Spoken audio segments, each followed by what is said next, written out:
ఓ engineer ఓ wrapper ఇప్పుడు లక్షల మందికి నాయకుడు. బలన్ షా 1990 ఏప్రిల్ 27న కాట్మండ్ లో పుట్టారు. తండ్రి రామ్ నారాయణ్ షా, తల్లి ధృవాదేవి షా. సివిల్ ఇంజనీరింగ్ లో బ్యాచిలర్ ఆఫ్ ఇంజనీరింగ్ పూర్తి చేశారు. ఆ తర్వాత స్ట్రక్చరల్ ఇంజనీరింగ్ లో ఎంటెక్ చేయడానికి ఇండియా వచ్చారు. కర్ణాటకలోని విశ్వేశ్వరయ్య టెక్నాలజికల్ యూనివర్సిటీలో చేశారు. చదువుతో పాటు ర్యాప్ మ్యూజిక్ లో కూడా తనకంటూ ప్రత్యేక గుర్తింపు సంపాదించారు. 2012లో సడక్ బలక్ అనే తొలిపాట రాశారు. ఆ తర్వాత అంటే 2013లో రా బ్యాస్ బ్యాటిల్ ర్యాప్ లో ప్రదర్శన ఇచ్చి ఒక్కసారిగా ప్రజాదరణ పొందారు. ఆయన పాటల్లో అవినీతి, సమాజ సమస్యలు, యువత కష్టాలు ఎక్కువగా ఉంటాయి. దీంతో ఆయన కేవలం ర్యాపర్ గా కాకుండా యువత ఓ గళంగా గుర్తించడం మొదలు పెట్టారు. 2022లో కాట్మండ్ మేయర్ ఎన్నికల్లో ఇండిపెండెంట్ గా పోటీ చేశారు. అప్పటి వరకు మేయర్ పదవి ప్రధానంగా పెద్ద పార్టీలకే పరిమితమయ్యేది. కానీ తన క్లియర్ విజన్, యూత్ సపోర్ట్ తో భారీ మెజార్టీతో గెలుపొందారు. కాట్మండ్ నగరాన్ని క్లీన్ అండ్ ట్రాన్స్పరెంట్ సిస్టమ్ తో నడిపించడానికి రిఫార్మ్స్ మొదలు పెట్టారు. మున్సిపల్ కౌన్సిల్ మీటింగ్స్ ని లైవ్ టెలికాస్ట్ చేశారు. చెత్త నిర్వహణపై స్పెషల్ ఫోకస్ పెట్టారు. అవినీతిపై సున్నా సహనం పాటించారు.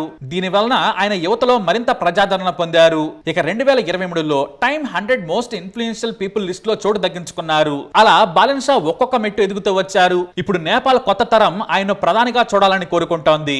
అలాగే బాలన్ షా భార్య పేరు సబీనా కాఫ్లే. ఈమె ఓ పబ్లిక్ హెల్త్ ప్రొఫెషనల్. వీరికి ఓ కుమార్తె ఉంది. ఇక బాలన్ షా పేరు మీద ఇప్పటి వరకు ఒక్క క్రిమినల్ రికార్డు కూడా నమోదు కాలేదు.